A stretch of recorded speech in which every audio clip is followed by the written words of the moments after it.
Shalom Bapak dan Ibu, saudara-saudari yang terkasih, para anggota Pukat Nasional dimanapun Anda berada, damai Kristus beserta kita semua. Perkenalkan saya Wis, anggota bidang spiritual, Pukat Nasional dan juga Pukat Surabaya. Dalam video renungan kali ini, saya ingin mengajak kita semua untuk merenungkan salah satu ayat yang sangat terkenal di dalam Injil Yohanes, yaitu Injil Yohanes bab 10 ayat 10. Mudah ya diingatnya ya, Yohanes 10:10. Di mana Yesus mengatakan bahwa Ia datang ke dunia ini agar kita dapat beroleh hidup yang berkelimpahan.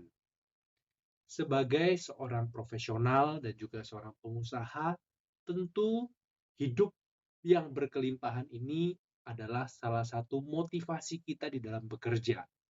Siapa sih yang nggak ingin hidupnya itu hidup yang berkelimpahan? Kita juga pasti sudah sering diingatkan bahwa makna hidup yang berkelimpahan ini tidak semata-mata hanya berarti hidup yang berkelimpahan dalam hal-hal materi, harta, kekayaan duniawi. Nah, bagaimana kita bisa memaknai hidup yang berkelimpahan ini dengan motivasi kita dalam bekerja sebagai seorang pengusaha dan juga profesional Katolik? Tantangan yang sering kita hadapin atau godaan yang sering muncul di dalam hati kita ketika kita ingin hidup yang berkelimpahan adalah kita dimotivasi untuk mengumpulkan sebanyak-banyaknya hal-hal yang baik yang bisa kita dapatkan. Entah itu rezeki, uang, dan lain sebagainya. Kita ingin mengumpulkan sebanyak-banyaknya. Bisa juga hal-hal yang bersifat emosional. Ya, kita pingin happy, kita pingin terus-terusan happy, kita nggak mau hidup susah atau kita nggak mau mengalami suatu kesusahan. Ya, jadi kita berusaha mengumpulkan hal-hal baik yang sifatnya sementara saja, tapi kita ingin mengumpulkan sebanyak-banyaknya supaya hidup kita menjadi hidup yang berkelimpahan. Tentu tidak ada yang mengatakan bahwa kekayaan ataupun hal-hal materi itu adalah hal yang tidak baik.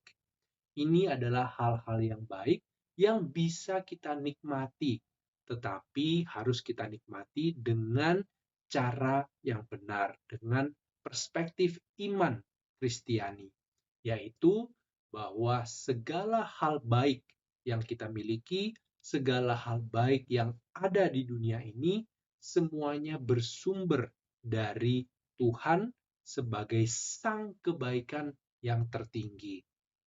Oleh karena itu, kalau kita melihat kembali dalam Injil Yohanes 10:10 tadi, hidup yang berkelimpahan adalah hidup yang menerima kehadiran Yesus yang datang bagi di dalam kehidupan kita. Ketika kita menerima Yesus di dalam hidup kita menjadi hidup yang berkelimpahan. Bukan hanya dalam kekayaan materi, tapi hidup kita berkelimpahan karena Yesus ada di dalam hidup kita. Sang kebaikan yang tertinggi ada di dalam hidup kita. Sang sumber dari segala kebaikan yang ada di dunia ini ada di dalam diri kita. Jadi hidup kita berkelimpahan bukan karena hal-hal eksternal yang masuk dalam diri kita yang bisa kita kumpulkan, tetapi hidup kita berkelimpahan karena ada mata air yang tercurah, yang terus mengalir dari dalam diri kita dan bisa kita bagikan buat orang lain. Jadi ini makna yang sangat indah yang menjadi sebuah reminder bagi kita pengusaha dan juga profesional Katolik dalam kita bekerja. Kita tentu harus bekerja dengan keras, kita tentu bekerja dengan giat untuk menghasilkan karya yang baik, karya yang bisa menjadi berkat, dan kita juga boleh memiliki motivasi untuk bisa mendapatkan achievement, pencapaian-pencapaian tertentu.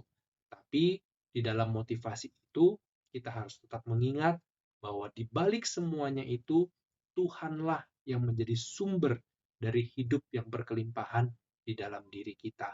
Bahwa Tuhanlah yang menjadi tujuan akhir dan segala kebaikan yang ada di dunia ini adalah sarana untuk bisa semakin dekat kepada Tuhan.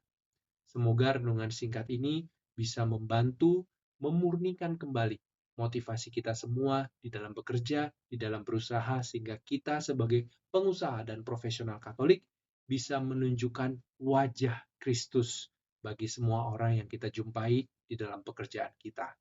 Terima kasih, Tuhan memberkati.